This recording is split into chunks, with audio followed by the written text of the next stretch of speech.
Hey sports fans, Coach Nick here, and welcome to B-Ball Breakdown. I want to get to one thing first, and I get accused often of being biased or have an opinion about a player, and I just kind of let that inform the way I discuss him. And that's true. I am biased against players that continually don't stress the fundamentals, don't play hard all the time, aren't great teammates. So if you want to have a problem with that with me, then that's going to be your issue, because remember, I'm a coach. And when I see those things, I'm going to tell you, and until that guy can convince me he's otherwise, that's how I'm going to feel about him. Now, sorry about that rant, but let's move on to our game from Monday night, which was the Thunder visiting the Wizards in Washington. And it was a really great game, kind of ugly, kind of lethargic, but also very dramatic and had a lot of great plays. I'm also pleased to be welcoming Mr. Michael Lee of the Washington Post, the Wizards beat writer, who's going to join me on this breakdown and give his insights into the team and to the game. So, check it out. It's one of our most interesting things we've done so far.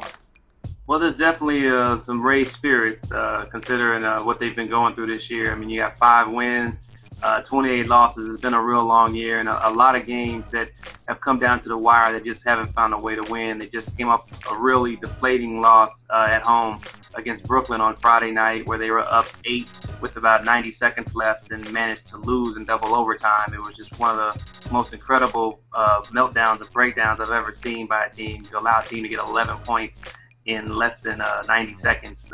It was incredible.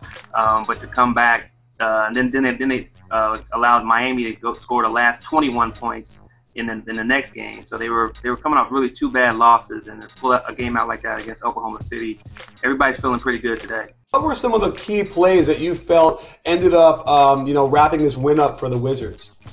Well, there are a lot of key plays, and I think, for one, they had 2 4-point plays. I don't know if that happens too often unless you're Jamal Crawford, but to have 2 guys hit 4-point plays in the same game and, you win by 2, that's a pretty fluky thing to happen. But there are a lot of things that seem to kind of hint that this could be a special night for the Wizards. One, the Thunder just didn't come out with that same kind of energy that you would expect. Kevin Durant was back home in his hometown, and the Wizards beat them last year in kind of a similar game where the Thunder just didn't take them seriously, and you figure they'd come back ready to send a message this time out, but they didn't do that. And there are a lot of plays that just went bad. I mean, Durant shot an air ball 3, and Westbrook was coming up short on real short pull-up jumpers. Okafor blocked Durant at the rim on a dunk. They just seemed to be kind of flat. They didn't have that same kind of light that you would expect.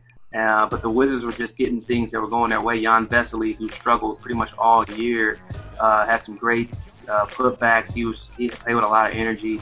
He had 10 points, 7 rebounds. Kevin Seraphin was a pretty impressive guy in the low block. He was hitting a lot of shots. Martell Webster, he hit 4 3-pointers. He had a 4-point play as well. So it was just things were kind of coming together. Let's look at your friend and mine, Russell Westbrook. He had an up and down game, didn't shoot very well at all, and every good play he made seemed to be balanced by a bad play, and certainly down the stretch, I'll show you later, he really hurt the team. Let's look at Bradley Beal on the wrong side of Cephalosha and a beautiful left-handed pass by Russ. However, another left-handed pass that slams off the backboard never had a chance because the defense was in position, and here comes Jan Vesely right down the lane for a dunk.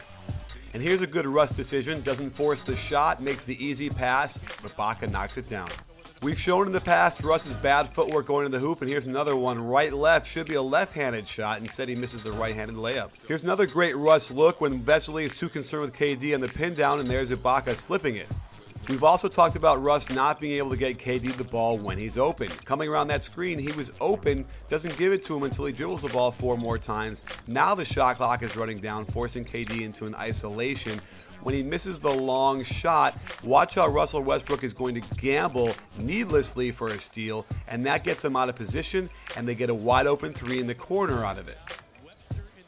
Another gamble by Russ gets him out of position, allowing penetration. When Kevin Durant tries to do a kick help in a weird karate move, he doesn't go for the rebound at the end. In a close game, every possession counts, and KD doesn't challenge the shot, nor does he go for the rebound, and he's confused about it at the end. Post-ups caught my eye in this game, And while the Thunder had their most efficient category in post-ups, they only did it 6.5% of the time, while the Wizards posted up 19% of the time, and it was their second least effective category.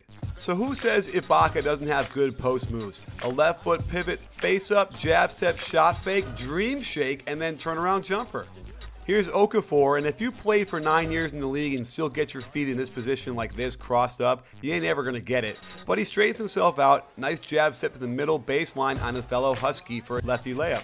Seraphin demonstrates great footwork here because he gets his left foot higher than Collison, using his body to seal a high release, and you can't stop that.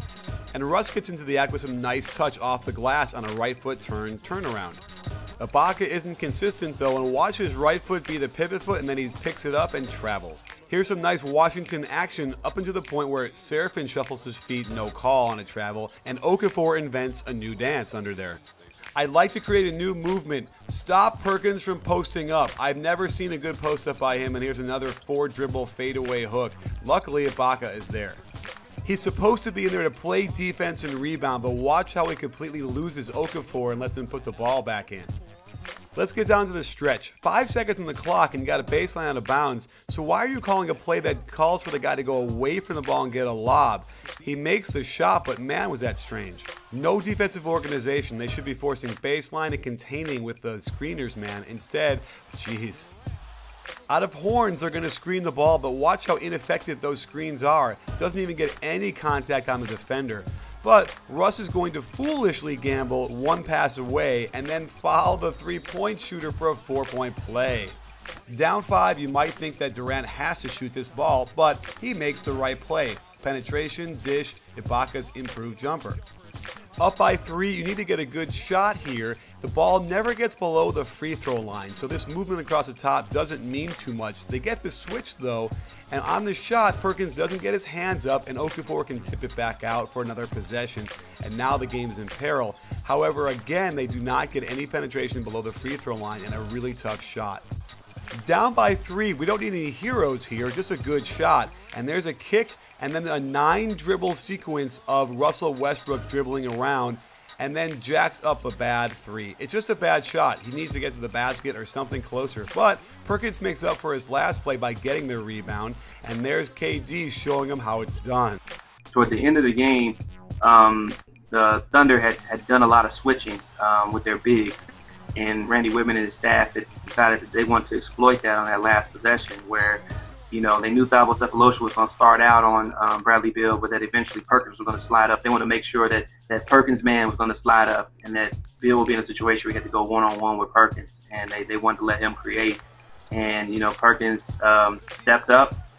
Beal did a pump fake. They got 2 guys in the air. You usually don't see that happen. And then he slid under Perkins and hit a real tough one-handed shot. And it dropped, and he just celebrated with just all the level of emotion, excitement you'd expect a 19-year-old who just hit his first game-winning NBA shot to go through. It was good to see that level of emotion for these guys because you know that they do put in work. I mean, their record is really bad, but these guys do work hard. They're a lot of good guys, and they do care. It's just that they've had a lot of bad breaks, but to see them keep fighting, it was good to see that moment for those guys. There you have it, sports fans. A really interesting game, and Russ, our old friend, was really balancing out the good and the bad. And when you want to beat the Thunder and you're a team like the Wizards, you're going to have to hit some ridiculously crazy shots, and certainly 4-point plays and that one out of bounds baseline where Beal hit that fadeaway. Those are all just tough shots that they might not be able to consistently make, but they did it, and good for them. Don't forget, if you're a coach, check out Crossover with a K, crossover.com, because I'm using it and it's really cool. They break down all your game footage, not very expensive, and they do all the stats for you as well. So check that out. And stay tuned for lots more coming up on B-Ball Breakdown all January and all the rest of the year. So I start my conference season tonight with a big game on the road, and we'll see what happens, but I know we're going to take them, and we're going to really shock a lot of people around the city of LA. Well, thanks for joining us. Don't forget, at B-Ball Breakdown, it's not a channel, it's a conversation.